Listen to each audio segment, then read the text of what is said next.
I can happily say that this video is sponsored by Bing Nebula. When does a villain deserve a redemption arc? When do we deserve redemption?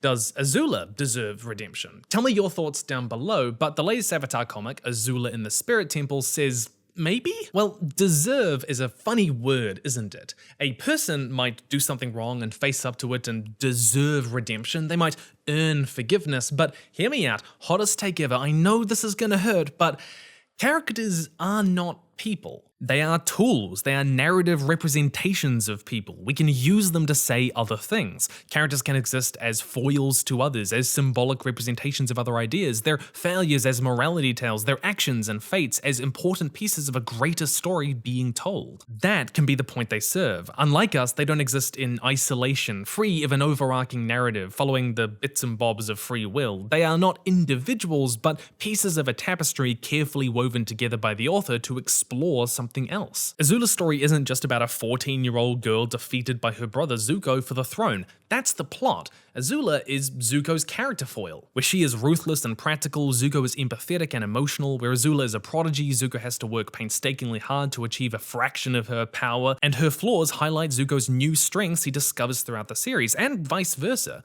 Azula's fall is a reflection of how different parenting styles can affect a child. Ozai's affection was something exchanged for being useful, something Azula will go on to do to her friends, whereas Iroh's affection came as something freely given with patience for imperfection and failure, traits which Zuko adopts. And crucially, where Azula's ultimate fall comes from her cruelty and pride and rejection of friends and allies, it is Zuko's humility and kindness and friendship that ultimately wins the day, him sacrificing his life for Katara, Katara bringing Azula down, and then her healing him. Azula ending up alone, imprisoned, isn't something happening to a real person. It's a deliberate narrative choice by the author to say something about how people like this isolate themselves and end up alone. And Azula in the Spirit Temple, the comic, does seem to acknowledge that as kind of a meta decision. Basically, in the comic, Azula is on the run after the series. She's kinda, well, let's be honest, let's just call it what it is. She's a terrorist. Full-on political assassination, bombing the consulate terrorist. But she bumps into a spirit here who takes on the varying forms of those she has wronged, especially Zuko, Ty Lee, and May.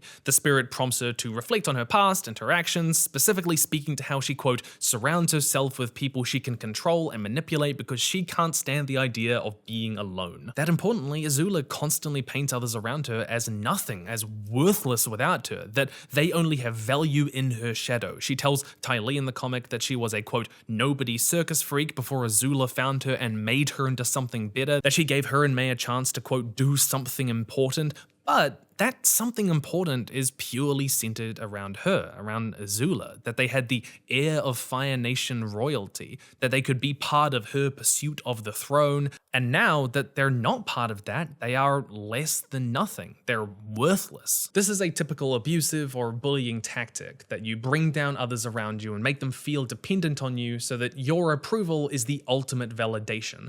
I'm hesitant to call it abusive because she's a 14-year-old kid. This is a tactic she definitely would have gotten from Ozai, who is abusive. He's a fully mature adult. Bullying can lead into abusive tactics, but there's an issue of scale and maturity and age there. Because as with Ozai, his children were only valuable to him insofar as they pursued his goals. In a sense, they only existed with any real value because they could be part of his legacy as the leader of the Fire Nation. When he goes on in the finale to go and destroy the Earth Kingdom, he tells Azula to stay behind. She wants to be with him, but he doesn't want her there because he wants the glory for himself. She is not useful to bring along. The comic basically has Azula going back and forth with this spirit for a long while, unpacking her past, unpacking her trauma, and what she needs and wants, till she attacks it, says, you can't make me learn things, and runs away into the forest.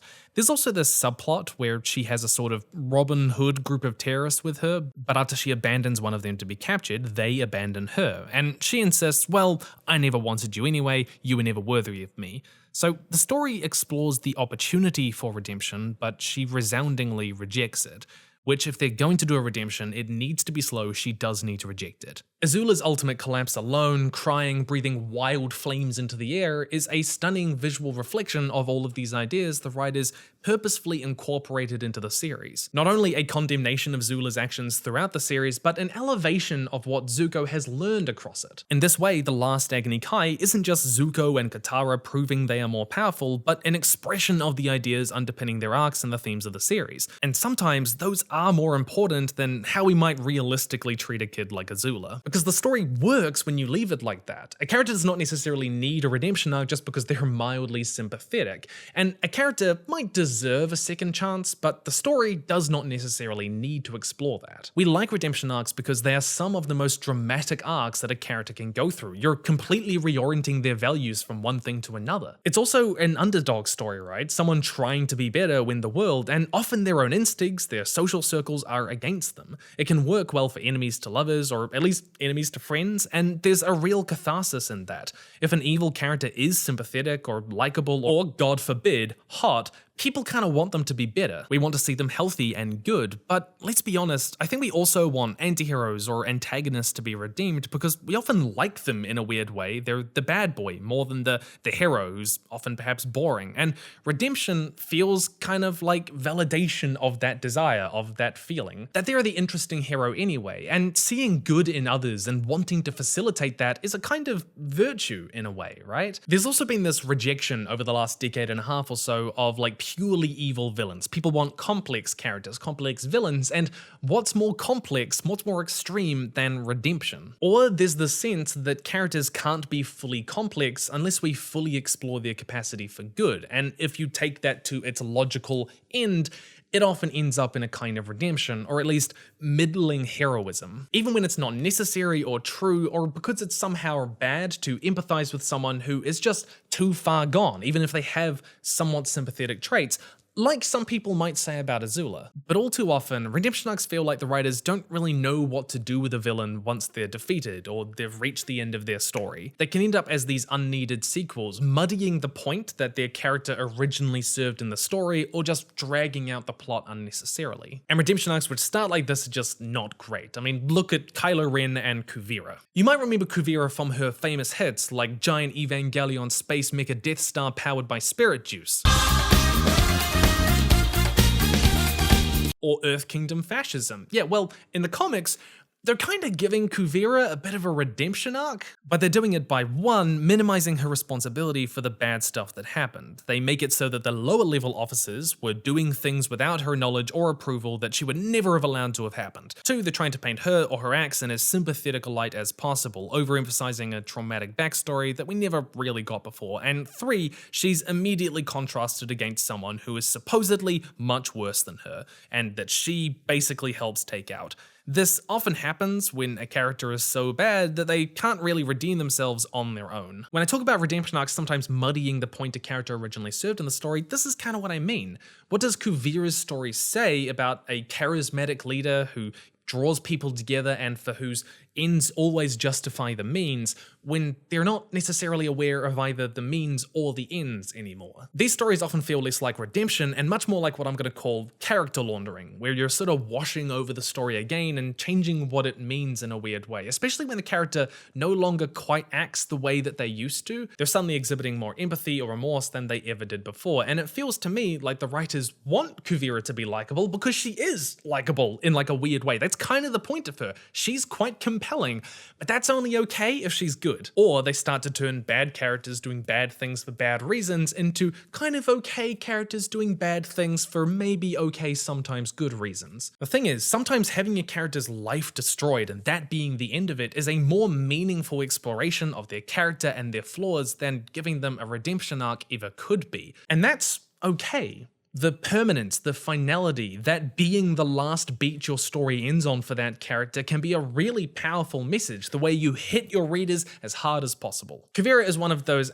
probably doesn't deserve it, and the story definitely doesn't need a redemption arc. Like, it would have been fine if Kuvira was just someone that Korra brought down. Zahir, on the other hand, right, he's got a lot more interesting a story after he's defeated. He's imprisoned, but he becomes this sort of weird mentor character for Korra that she has to face up to, and yet he he's also completely free, right? Because he's enlightened, he can travel to the spirit world at will. He doesn't need a redemption arc, and he remains interesting. The story not only found a more interesting place for him to go, but I think that there's still a lot of room for like, oh, this is a complex character who has some good in him in a way. Azula ending up alone and that basically being the final note her story ends on is a really powerful, striking image, something that will resonate with a lot of people, and that gives room for us to imagine what happens after that. People often justify redemption arcs by saying it's realistic that someone would get a second chance and have the ability to change, and that's a good message to send, right? That anyone can change, no matter how far you're gone. And some stories will write characters whose entire purpose is exploring that concept, and that's why the redemption arc is there and it works. Or in the case of Azula, that it's wrong to leave her story in a place where a kid is left broken and alone and not explore that someone like her could change. And I do think there's a space for those kind of stories. Sometimes realism really does matter with how you depict certain issues and problems. But it's also important to remember that fiction often deals with extreme versions of reality. It plays with exaggerated dimensions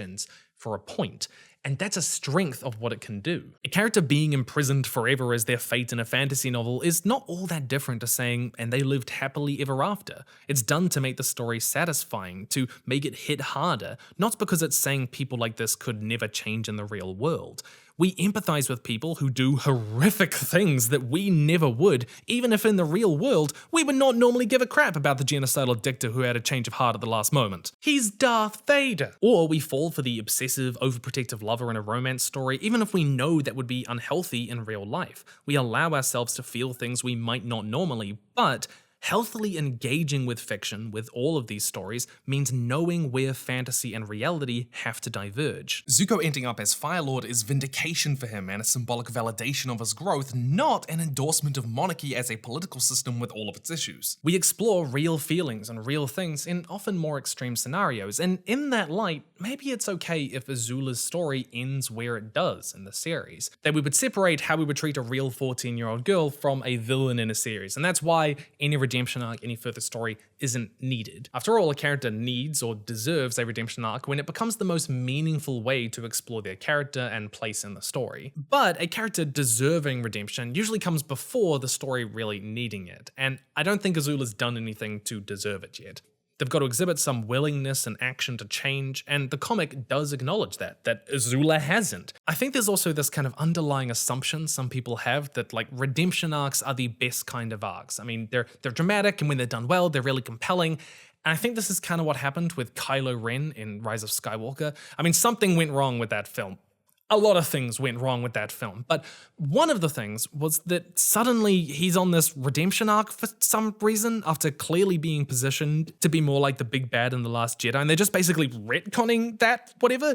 It's part of why they brought back Palpatine, it feels, so that someone else could be the bad guy. It becomes a kind of character laundering again. Rise of Skywalker, like Kuvira, repositions him against someone worse, minimizes Kylo's responsibility, and just kind of ignores the past story. But the real crime is that it's just much less interesting than having him go full-on villain, which Adam Driver has said was the original plan. I haven't seen it, but I've also heard that Negan from The Walking Dead suffers from a lot of character laundering issues as well. Azula's redemption in the comics is not nearly as messy as Kuvira or Kylo Ren's. Even if the story doesn't need this, it doesn't need her redemption, I don't think her healing and changing is an unnatural extension of the story.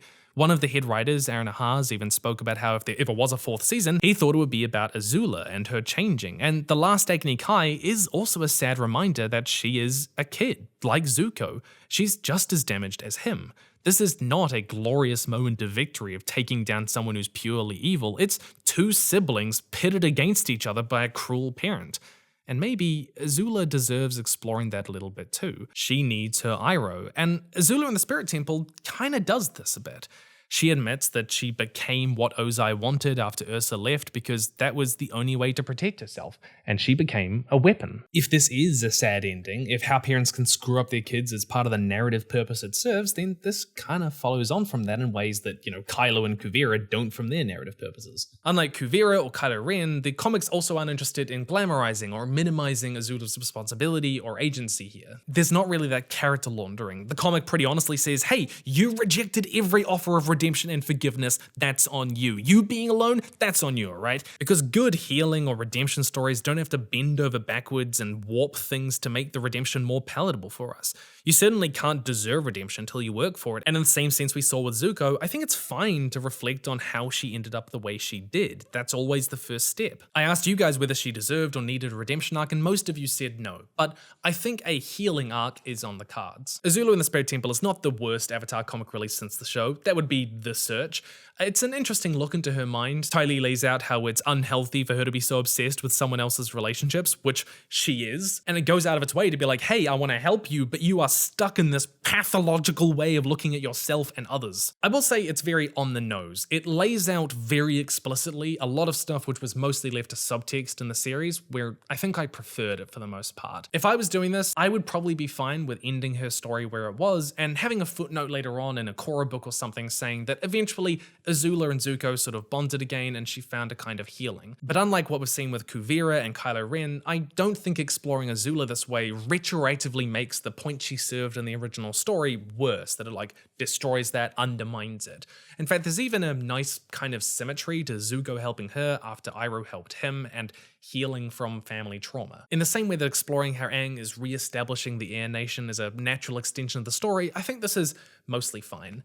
Even if I wouldn't have written it this way myself, I think it is a little too on the nose and a little too fast. Redemption arcs are themselves tools authors use to explore bigger ideas, but that also means that they're not always going to fit. Neil Gaiman uses a lot of healing arcs in his stories where people process things from their past in new ways. Junji Ito often has the opposite of redemption arcs, characters on these spiraling, obsessive, negative arcs full of dissonance, for a point. And I want to point you to two different videos by my friend Benji. You probably know him better as the Tale Foundry, where he talks about Junji Ito as a dissonance artist and Neil Gaiman as a truth artist, capturing the different ways these two use their different tools to communicate their ideas. Or if that doesn't interest you, if you prefer crazy real-life stories, then Neo has put out a video on the bizarre escape two families attempted from East Germany to the West in, I kid you not, a hot air balloon.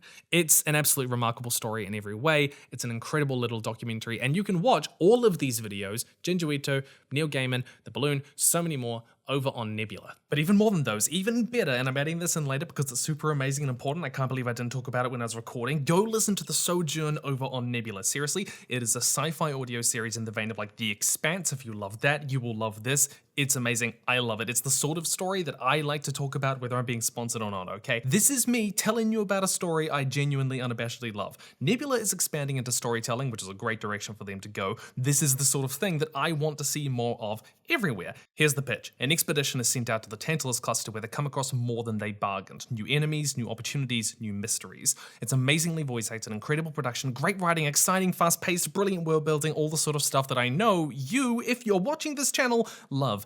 I want to share this with you, and the entire series is available on Nebula right now. Nothing held back. Every single episode, right? If you love rich character arcs and interesting stories, then I know you will love The Sojourn like I do, and you can be a part of making more stuff like this happen just by going over and listening to it, literally just clicking the link down below, which I think is about the easiest way to be part of something this cool. Because the best way to support artists and writers and actors is basically just to go and engage with their stuff like this. And you can be part of making more stuff like this happen with Nebula. Nebula, if you haven't heard of it, but it is a platform that's basically different to anything else out there. The reason being it is made for, by, and owned by creators themselves, and it is quickly becoming one of the largest independent platforms online right now. Tons of the best creators online who talk narrative and writing are on there right now. Tale Foundry, Jacob Geller, Lessons from the Screenplay. It's part of the reason that I can make videos like this at all. Or if you want gaming or journalism, then there's a ton of creators there for that stuff as well. Engineering or science. There's even, I kid you not,